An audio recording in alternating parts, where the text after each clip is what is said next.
Good morning and welcome to Motivational Moments with Donna. I am Donna Hilfiger and thanks for joining me today. And I'm listening, I'm reading your emails and thank you so much for sending them in. And I see a lot of emails where things in life has unexpectedly happened to you. What do? How we react in any given situation determines the outcome of the situation. And I saw something really cool on Facebook the other day. It said something to the effect of, this is not how the story is going to end. And it doesn't have to be how your story is going to end. And if you think that the story is ended, pick it up and create a new ending for it. Because how we respond to events and circumstances and situations, it determines the outcome. And if you look back in your life and go, well, you know what? I probably should have done something differently here. The next time a similar situation comes up, respond differently. You know, if you blew up before how's that work for us? And the reason we do this is because it triggers something inside of us that's attached to something in the past that's happened to us, and it's creating that same feeling again, and we've got this overcharge on this emotion. And I'll give you a great example. You've met somebody and you go, gosh, such a nice guy, but he's so immature and he's 50 years old. It's because he's still stuck emotionally somewhere in his past where he was wounded. And unless and until he goes back and heals the core of that, he's going to continue this behavior for the rest of his life. When we decide, like right now in this given moment, that, hey, I want to change the way I respond to things because I'm not really happy with the results I'm getting, because life is going to happen. People die, companies collapse, relationships end, friendships change, people move, all these things. This is part of life. And we can sit around and go, oh, woe is me. Or we can gather our girlfriends, together and go, oh, let's go out for a glass of wine and tell my little sad story about how this has happened to me. And then guess what? The person over here is going to say, oh, you think that's bad, honey? Listen to this one. And then this person sitting here goes, if you think that's bad, listen to this one. And we get in a big pity party and it's a downward spiral for all of us. How can we change that? The first person who starts to tell something negative and you're feeling, oh gosh, here we go. Here we go again. She's getting in her stuff. You go, I don't want to hear that. You're doing them a favor. They may get angry with you, but good. Let them get up and leave the table. I remember coming in, I was on a high.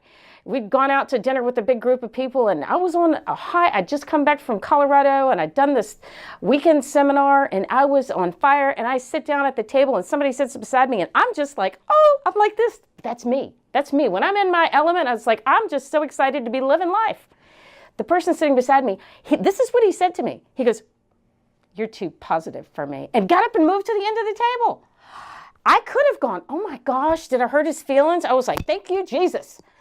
Not to get into any particular religion for everybody out there, but that's what I thought. I was like, thank you for getting up and leaving my space. Because if he'd sat there with all of his negativity, spewing it out, I would have gotten hit with it. And I would have had to put up my wall. And that's not how I want to live my life. So when you find these people around you who are giving you their negativity and spewing their stuff on you, either get up and leave or change the topic. Go, you know what? I'm going through some stuff on my own right now, and this is really not going to serve me or you to be talking about this. Like, we get caught up in our gossip. Why are we gossiping in the first place? A lot of people are out there, I see them talking badly about other people because they get triggered. You see some beautiful woman walk by and your husband's standing there and you go, oh, look at that. I can't, that's a cheap dress. Or, oh, look at her hair. That's just too much. Why? Because it's triggering some insecurity inside of us.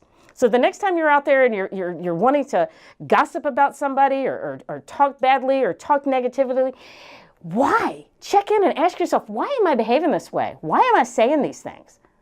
Why am I participating in this? Do I really need these people to like me enough that it's going to put me in a downward spiral and I'm going to be in such a bad mood that I'm carrying myself with me and my energy into the house with my kids and my husband when I get home? Do you really want that for yourself?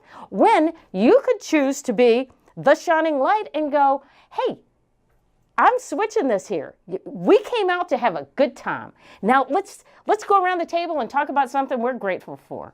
And that's something we do every holiday, and my kids know it and they don't get out of it and they can't repeat what the next person said. Just being in a simple place of gratitude, and start right now. And so I've heard people go, I have nothing to be grateful for. My life is terrible. I'm like, you're breathing, aren't you? Well, yeah. Okay, then be grateful for that. Yeah, but I don't have any money. You got a roof over your head? Yes.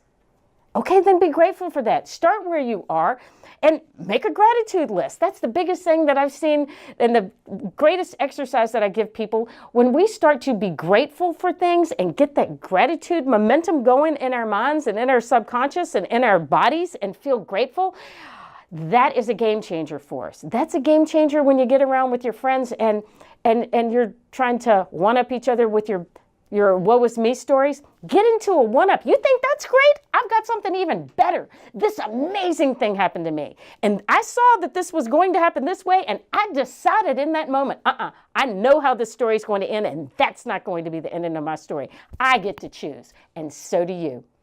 Keep writing, and thank you for joining Donna at DonnaHilfiger.com.